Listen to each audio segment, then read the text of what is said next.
Hello, beloveds.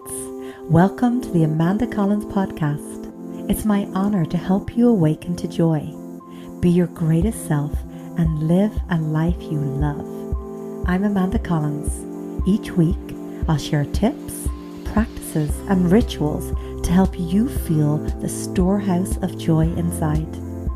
I'll answer your questions and talk with thought leaders from around the world about health, wealth, love, conscious living, and parenting.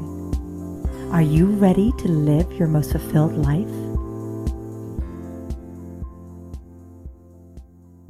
Welcome to episode 33. In this episode, you'll learn what is a priestess, learn about the Celtic fairy faith, learn about the Celtic calendar and how that invites us to embrace nature, what it means to be a walker between the worlds, and how and why to connect with your ancient ancestors. Cait Branigan is an ordained priestess of the Western mystery tradition, a banfasa shamanic practitioner, and healer working with the traditions of Ireland. She works with individuals for healing at her centre in County Wexford. She also works and teaches groups in Ireland and abroad. An essential part of her work is in the area of women's mysteries, in which she has conducted workshops and ceremonies around the country. She also facilitates sweat lodges within the Irish tradition and performs rites of passage within the community. She is a druid with the Order of Bards, Ovates and Druids, and a member of the Fellowship of Isis. I am so grateful to have Cait Branigan here with us. She is a priestess, a banfasa, which I can't wait for her to explain what that is, a Hierophant priestess. And I'm just so grateful to have Cait here. I personally am actually in the priestess training with her now, so I'm so honored to have my dear teacher here with us. Thank you for joining us today. You're so very welcome. Delighted to chat to you. So I would love for you to share about your path and kind of what brought you into this field, this calling. I'd love for you to share that with us. Okay, so, well, I suppose it has many threads in the weaving of it. The first aspect probably for me came through my family situation, in that the capacity to do spiritual work and the actual doing of spiritual work is something that's very normal in my mother's family. And my mother herself is a seer and a healer, as were many generations of the women in her family before her.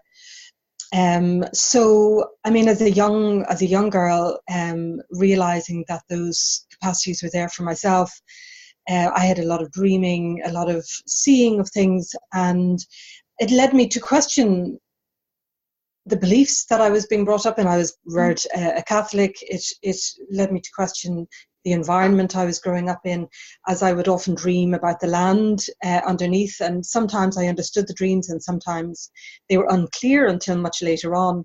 And so I began to look for things that would help to give more understanding of all of that. That led me to the fairy faith, which is really related into the indigenous practice of these islands. And at the same time was growing within me something I didn't really understand at the time, which was this urge to be a priestess. And I didn't even really understand what the role of a priestess was at that point. Because obviously the system I was growing up in terms of religious institutions, was male driven. But that urge kept growing, and finally I through my sister buying me a book for Christmas, came upon the work of Kathleen Matthews, and there overtly was this depiction of women who are priestesses in a cultural context that was very similar to our own. And so it was these two paths of the indigenous practices and of this role of priesthood for women that drew me and began to weave together the path that I would follow. So it was a long journey from my mid-teens to my ordination in 2002. Finally, prior to that, I went through the shamanic training with Kathleen Matthews, which was something I didn't really understand. It was like stumbling in. She referred to the course as Walker Between the Worlds. I didn't know what that was, but I thought I'd like to work with this woman. So I had gone to a weekend to visit her on her December weekend, which is more of a one-off sort of mixture of lecture and experiential work, which she does with her husband John every December. And I had just had my mind really just blown a little bit, because it was like coming home for me. And so when I went to do the training, during the first night, she said, and something shamanic. And I went, oh, that's what we're doing. Okay, that sounds good. And it was all very natural for me. I wasn't sure if I was doing it right until I realized that I was just doing what I did every single day, really naturally. And so that was that sort of confirmation that I was on the right track. And I had been so young starting that the priesthood training I came back to. I sort of went a circuitous route to reach it, but it was still my heart's vocation, really. So I went back to priesthood training in the late 90s, or mid to late 90s, and then ordained in 2002, which was just a really lovely and challenging day, with some beautiful people, and the overwhelming feeling from them on the day was that it had been long overdue. So it was sort of that moment of surety that I had reached the right place in myself, and from there it's unfolded. Oh, I love hearing that, and just that calling, and just from everything you've shared, I feel like I've got so many questions. But the first one is, I understand, what you mean by that calling to the work of the priestess, but to all our listeners that maybe don't understand exactly what is a priestess, what is the role of a priestess, like what is expected? Well, I suppose there are varying forms of priesthood training, but I suppose the first port of call, really, for all variances of it, is that it's a role of service. So our service is to the divine, and by virtue of that fact, to the communities within which we live. So I suppose it's pastoral work, much as would be in other faiths. But I suppose the one important thing, the one difference between priesthood in the way we mean it and in the way that the institutional practices mean it, is that it doesn't always involve outer work with our communities. There are some priestesses who are in service to their deity, which only includes prayer and inner work. And so they mediate the energy of the deity into the world through their meditational practices, through their interaction and their contemplation. For many of us, we do work within the community, and so our work has two facets to it. It has that inner contemplative work, which is paramount, because it's that sense of mediation, of facilitating the immanence of the divine in the world. And the other aspect then is pastoral work, so working in the healing arts, working in ceremony and rites of passage, being witnesses. That's one of the most important roles of a priestess, is to witness, to be available, to listen. And it's less about, at times, our doing anything rather than, or rather being a support to those who need us. So it's quite a profound responsibility in many ways. A lot of people think that becoming a priestess means somehow that we're in a glamorous role, but really it's hard work. It's about lovingness, the embodiment of lovingness, and as I say, to be a witness to those people in our communities that need it, and to be the embodiment of the divine in our interactions. So beautiful. And I love that you shared that this is a gift that your mother had, and you're probably your mother's mother. So in a way, it's like it's a lineage, it's ancestral. It's your ancestors. And with your mom, I know that you're saying you kind of been raised Catholic, and me as well, the same thing, for the first number of years. And probably, would you say that your mom was a priestess? It just wasn't known that was necessarily like the name for the work that she was doing anyway. In many respects, I mean, my mother is Catholic. She's a very, I mean, our family are liberal Catholics. We've never had a dogmatic approach to religion, and certainly, though she will refer to God as the man in heaven, she views that energy as both masculine and feminine. So, in that respect, yes, I mean, my mother, I would view her as the epitome of that. Her whole life has been about the vocation of love and lovingness. Her work has always been to the benefit of others, and she has a profound capacity for compassion and a huge strength, which she uses in only loving ways. So for me, she is that. She is um, a person that it's been a challenge to live up to her capacity to love, because it's so profound and deep. So I've been really blessed. Well, knowing you, you just are pure love. So I would say for sure you are. And so just all these amazing points that you've even already brought up, like that I would love for everybody to understand more. But you talked about being a seer and a banfasa. Would that be just the Gaelic term for the priestess, or? No, I mean it's slightly different. I mean, in as this the phrase ban fasa, ban means woman and fasa means knowledge or knowing. So in that sense, the term is more akin to what the First Nations people would refer to as a medicine woman. So yes, there is a huge amount of ceremony to it. I know a lot of people refer to themselves as shamanic priestesses. I suppose I don't always delineate my roles. I view it all as one practice. But I suppose our training in the order we're a part of, which is the Fellowship of Isis, is about temple training. So the work of Banfasa is earth based. It is community based, and there's huge crossover. We can't really overtly distinguish between the roles in some respects, but it is more akin to a medicine woman, or those other, or as they say, the word shaman, which would be from the Siberian traditions. So yeah, so it's a huge amount about communication with the land, healing the threads that are tangled in the tapestry of life, for the facilitation of all. So yes, there's huge crossover, but I suppose that's the distinguishing part, that it's more to do with the indigenous traditions. I think the role of a priestess transcends, is part of Western mystery tradition in a broader aspect, but is not specific to one landscape, so to speak.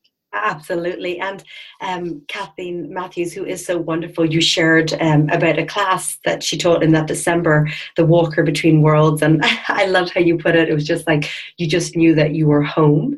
And so when you say Walker Between Worlds, I would love, because I'm sure the audience is like, what worlds? What do you mean? So would you elaborate a little bit more on that? Sure. Well, I suppose, I mean, the phrase has really arisen from that sense of conscious movement between the physical reality of our lives into the more spiritual realities, what we refer to as the other worlds.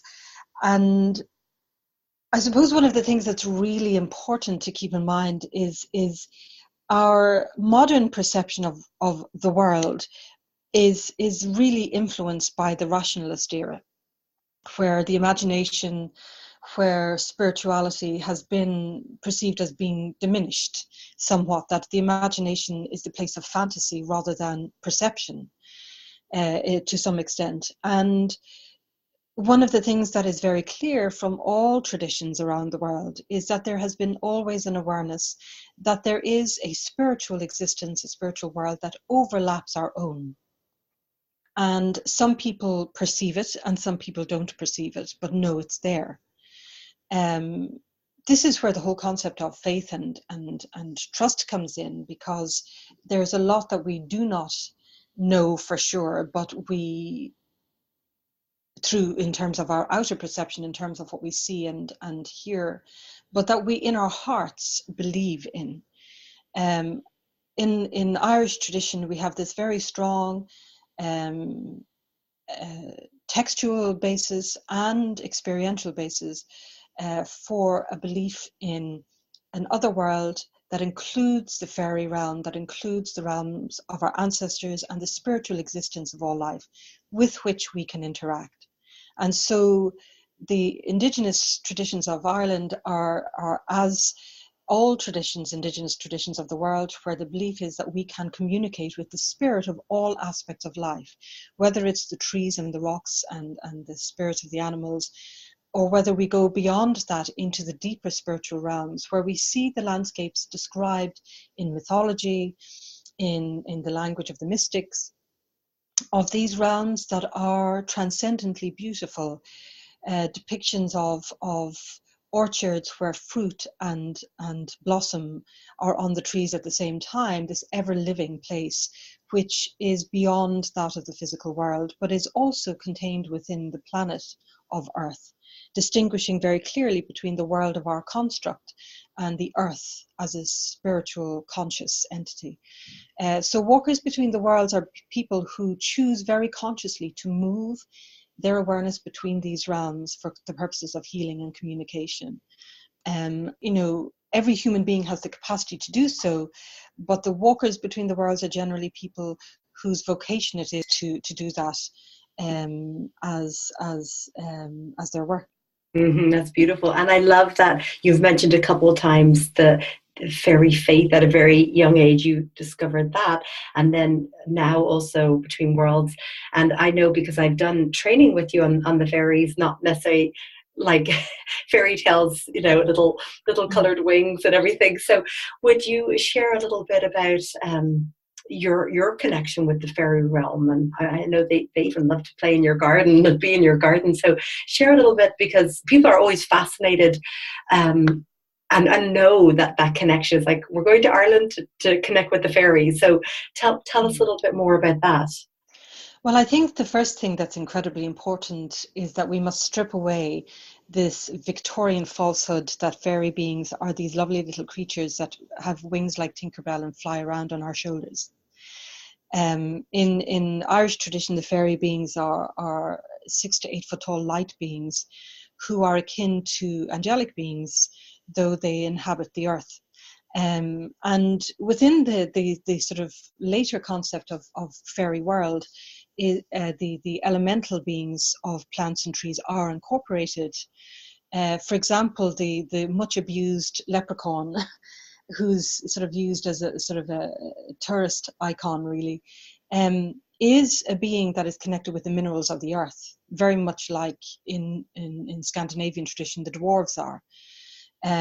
But the fairy beings have two sort of main appearances. One grouping is referred to as the shining ones, and they're the ones that most people who have worked with fairy beings have most interaction with. They are said, as I say, to be about 6 to 8 foot tall, and often take on appearances through which we recognize who they are. And a lot of the depictions of those beings are found in the mythology of the land. And the second order of beings are what are referred to as the opalescent beings, and they are deeper into the fairy realm and show themselves sometimes less, but they are pure light, absolutely pure light. And there is a semblance of a form, but it's really the light that you're interacting with. Fairy beings are very profound guardians of the earth's energies and of the sacred places of the earth, and in most of our stories are said to have been here prior to human beings. And I suppose our work nowadays is to try and heal the rift that has come between those realms, to begin to help people to understand why we need to respect earth energies and sacred places. That is not simply, and we're learning more and more that that's not simply an idea or a fantasy wish. It's actually a necessity, because our destruction of our own habitations, the self-harm of humanity, is actually damaging the whole of the planet and all the beings that exist in there. So our work with the fairy beings is very much to try to heal the rift between humanity and the spirit of life and the spirit of existence and beingness, so that we may, in some respects, begin to restore Earth to health and wellness, and as such, ourselves and all beings. So it's moving from self-harm to self-love again as a species. And that's really what it always comes back to, isn't it? Yeah. If we could all just embody that. And, it's like, thank you for sharing all this. It's just such a deep wealth of knowledge of consciousness that needs to be brought to the forefront. And, you always hear people say, Ireland is so full of mysticism. And when people come to visit it, they feel so connected to the land and just feel so called to be here and come back here. And it's like, it's almost so many people that you meet are like, oh yeah, my great, like somebody in wherever in the world they are, have some relation to Ireland. And just even for myself, knowing when I lead these journeys, like how healing the lands and these sacred sites all around Ireland that we're so lucky to have, like almost in our back gardens, from and so one thing I'd love to kind of touch upon is, our Celtic calendar, the 8 points on the calendar, and these amazing sacred sites all around Ireland, all around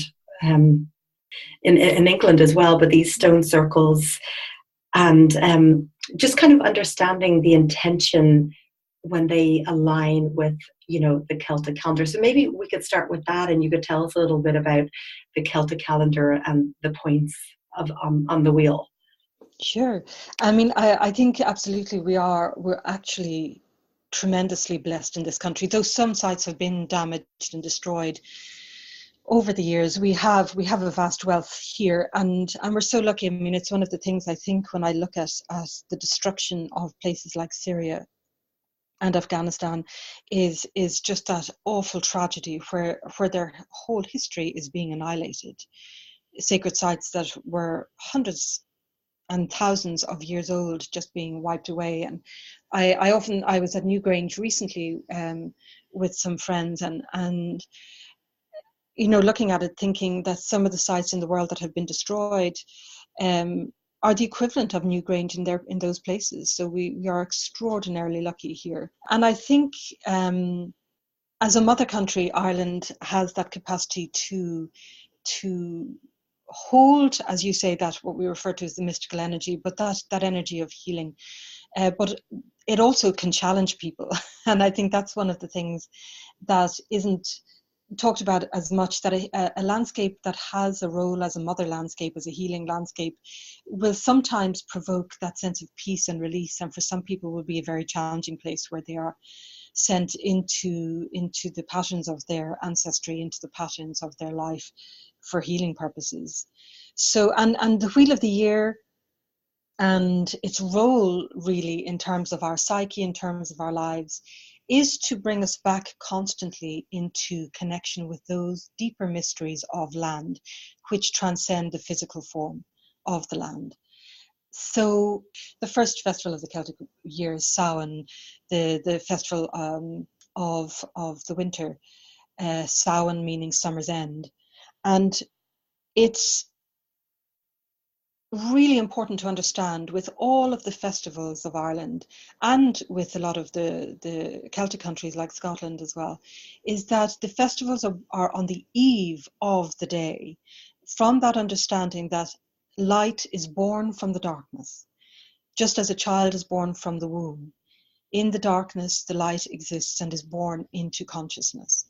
And so what people refer now to as Halloween, Samhain Eve, is the birth of the festival of Samhain, of summer's end, where we go into the deep learning of winter, the deep learning of returning to the womb, of reflection.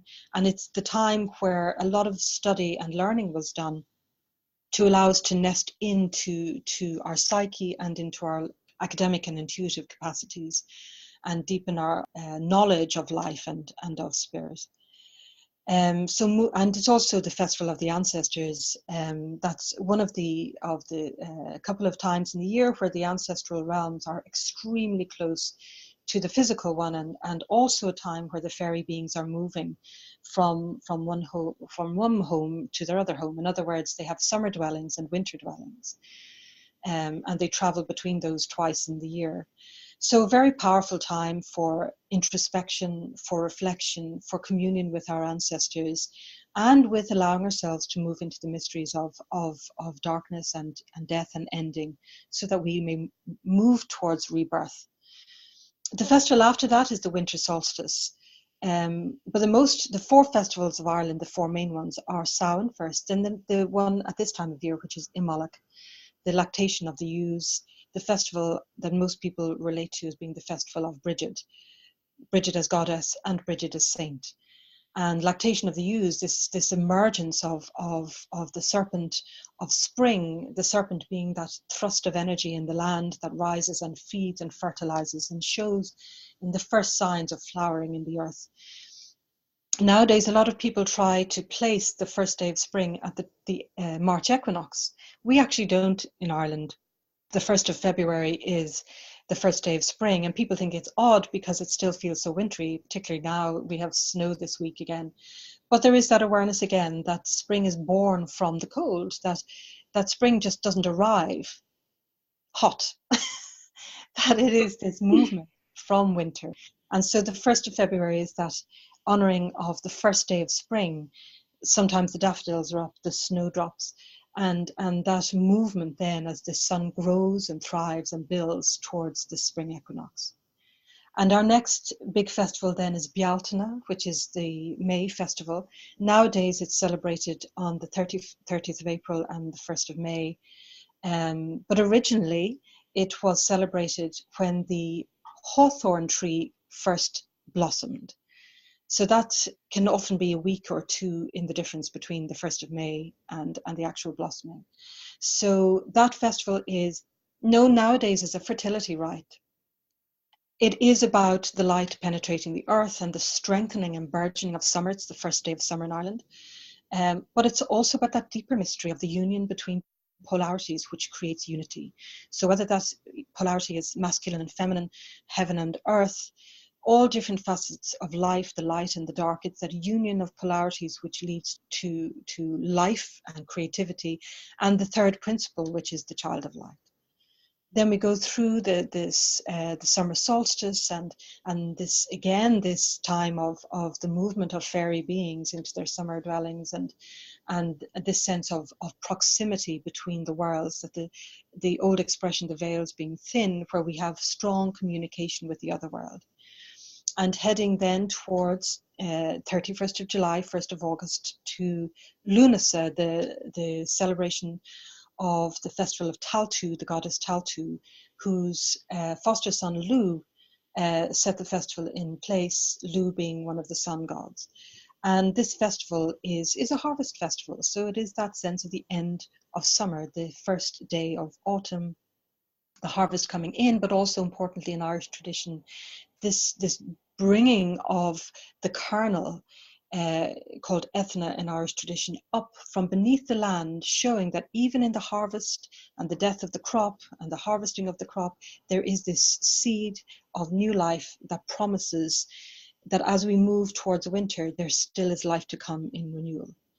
And then from Lunasa through the autumn equinox and back to Samhain again. So this sense of the eternal return of the sun, the eternal return of the soul, and this reminder that we are always emanating from source. We are an emanation of source's intention to come into beingness. And source is within us and without us, and we are held within that energy all of the time. Whether we call that source creator or great spirit, goddess or God, it doesn't really matter. It's just our relationship with it and our knowing that we are constantly within this burgeoning expression of life that source emits. So I would love for you to share, like, what do you feel is the intention of creating the likes of these stone circles or Newgrange or Loughcrew, where the sun, whether it's a spring equinox or the solstice, whatever they're aligned with, like, what do you feel the purpose of these truly are? Well, first, I mean, I suppose one of the things that's incredibly important to say is, there's so much back projection onto our ancestors, that somehow we see ourselves nowadays as being more advanced, more intelligent, more adept. And I think that's a fallacy, really, because we may be more technologically advanced, but the actual capacity for absolute precision in their construction work, in their alignments, in their astrological and astronomical understandings, in their mathematics, is profound. And I think that that's where the scientific world are still so intrigued by their capacities. One of the things that's very important as well to say is that, well, we don't fully know what they intended, right? So we are dealing with supposition and with intuitive feeling or senses as to what they meant. But one thing we do know with places like Newgrange, it took 500, or was it, 300 or 500 years, 500 years, I think, to build Newgrange, when people were only living to the age of 35, roughly. So one thing that we know for absolutely certain is that they were not building Newgrange for themselves. They were building Newgrange for the future generations. And this is vastly important in our understanding of our ancestors, that they didn't view things in the short term, they viewed things in the long term. And our view of life in the short term is incredibly dangerous because it allows us to be very destructive in the earth. So whether it's here, the polluting of the waters, whether it's the cutting of the redwood forests in America, this destructive capacity we have around the world comes from a short-term view of life. I think our ancestors had a very strong understanding of the requirement to balance the past, the present, and the future. Much as some of the First Nations people say, if they're making important decisions, they consider in the making of the decision how it affects 7 generations back and 7 generations forward. And our ancestors indigenously here in these lands, really, all the evidence points to the fact that they worked from the same premise. So if they were building all of these structures for the future generations, what were they doing? Well, I think one of the first things is they were helping us to have communion with the other world, with the divine, in ways that they may have possibly considered we would forget or we wouldn't understand. Much now, as we talk about traditions dying in the world or stories dying in the world, and we try to hold them, we try to reclaim them, we try to rebirth them, I'm sure our ancestors were aware of the changing nature of the world. And so there is within all of these structures an encoded memory which we can access if we are working with them, if we are meditating with them, if we are communing with them, which teach us about these very points that I've raised already of our total immersion in the energy of source, whether we are physically embodied or not. The second thing is the remembrance of our ancestors. Our ancestors are the beings upon whose shoulders we stand, who are in the earth. Our ancestors have not gone away. They were buried in this earth. They were cremated and laid upon the earth. The very fiber of the earth contains the genetic codes of our ancestors. Our bodies contain the genetic codes of our ancestors. So our ancestors are never dead. They are alive within us all the time. And a lot of these sacred burial places remind us to keep the communication with our ancestors open for the purposes of healing, for wisdom, for memory, and for learning and remembering how to go forward, how to walk this path forward. And that in turn allows us to open the ways and prepare the ways and healing capacities for the future generations. There was, and I think is still to some extent, an awareness that we have a responsibility to resolve any ancestral difficulties we have now, so that our future generations are not burdened, but also to pass on the things that we have learned that are of benefit to the earth and of not just humanity, but all beings. This sense of passing on the mantle, so that our future generations understand what our ancestors knew, that we are totally interwoven and interdependent with all other life on earth. So I think that's another facet. This, and even psychology is understanding that now, and it's recognized that in healing the psyche of a person, you must also look 3 generations back to do that.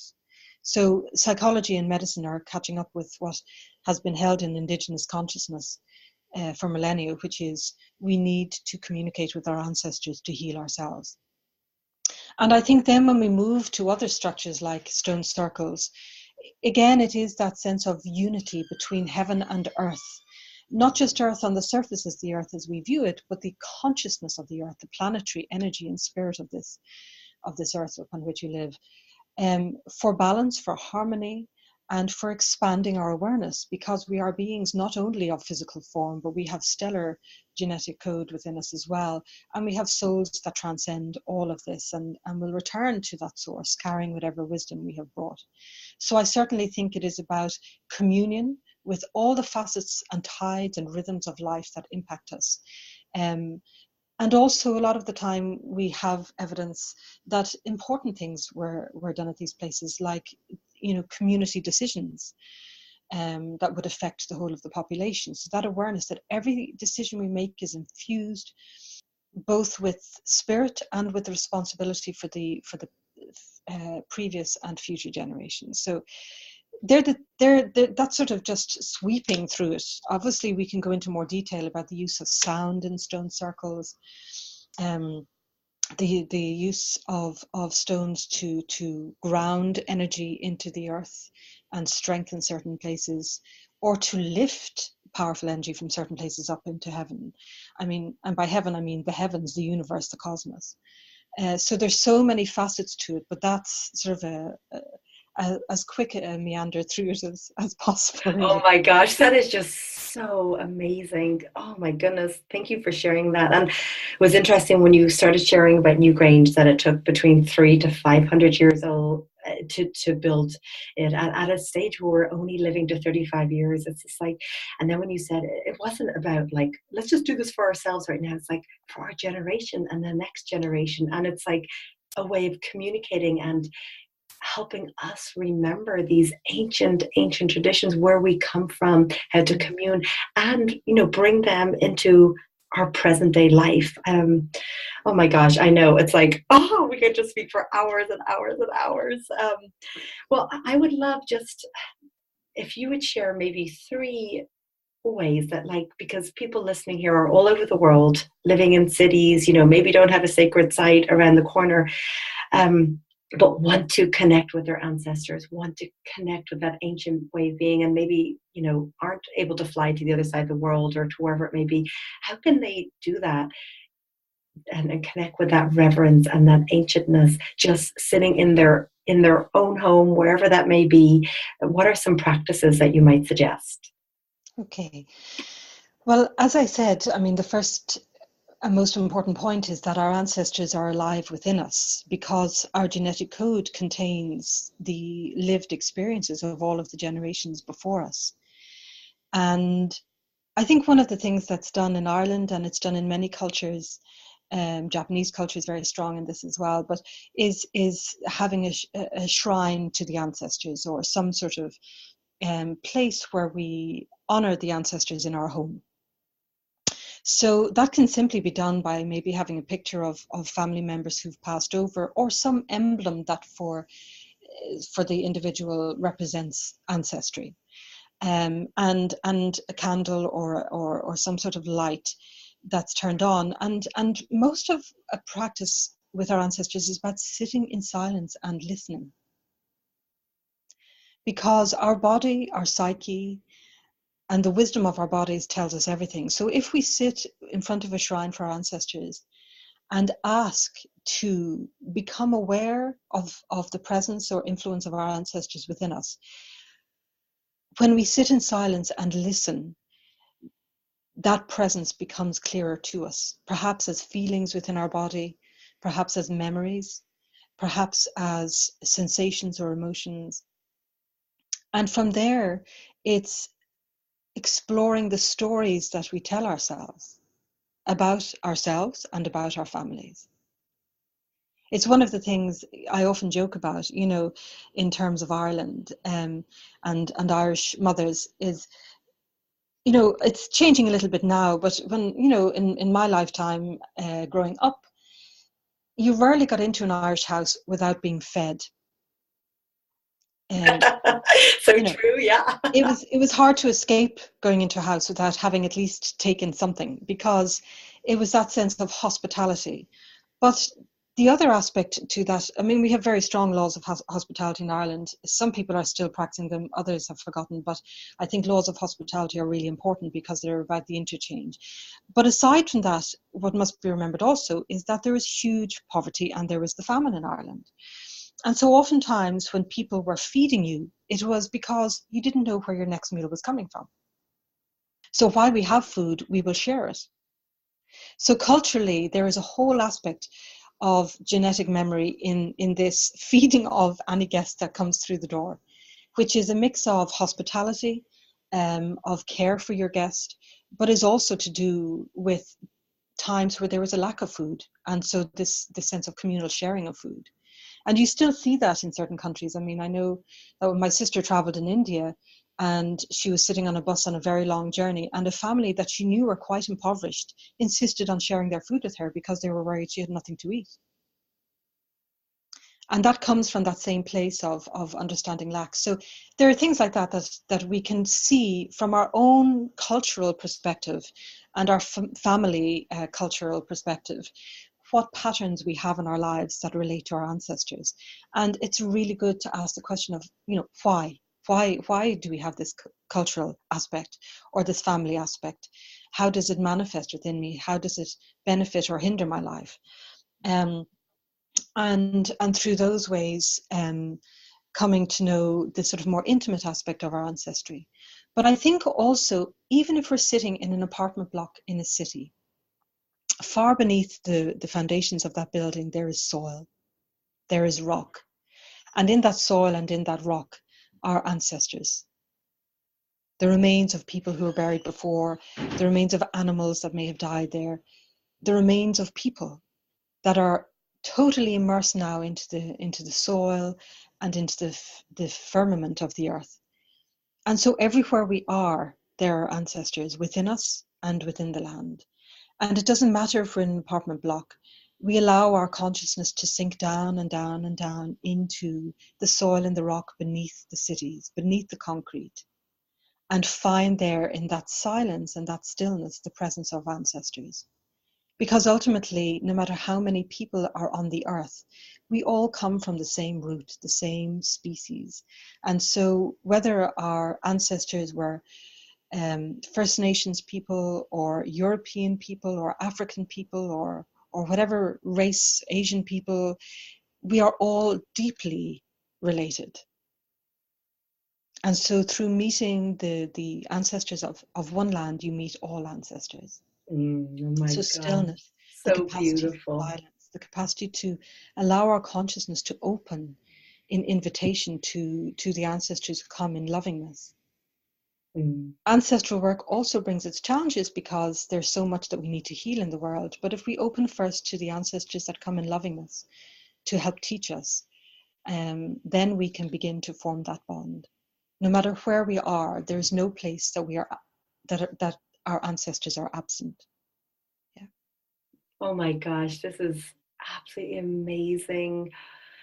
Oh, deep, deep knowledge just to receive and take in. And I love that. It's just giving time each day to just be in silence and creating maybe an altar for them, or even just like light a candle and then just knowing below maybe the concrete, the layers, there is the soil and there is that connection to our ancestors. Thank you so much for sharing, oh my gosh, this deep, deep wisdom with us all today. You're so welcome. Delighted. Thank you. Now I'd love to hear from you. What practice do you do to embody and connect with your ancestors and ancient traditions? What area of your life has shifted from doing so? Let me know your answers in the comments below. Do your best to share in as much detail as you can, because thousands of incredible souls come here each week for insight and inspiration.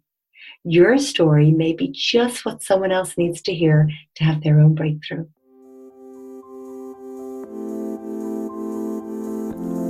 Thanks, beloveds, for joining us today. Please come over to themandacons.com to continue the conversation and get access to all my podcasts, blogs, and videos. Did you enjoy this podcast?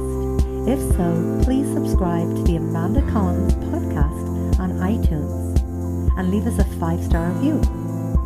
Feel free to pass this podcast on to your friends.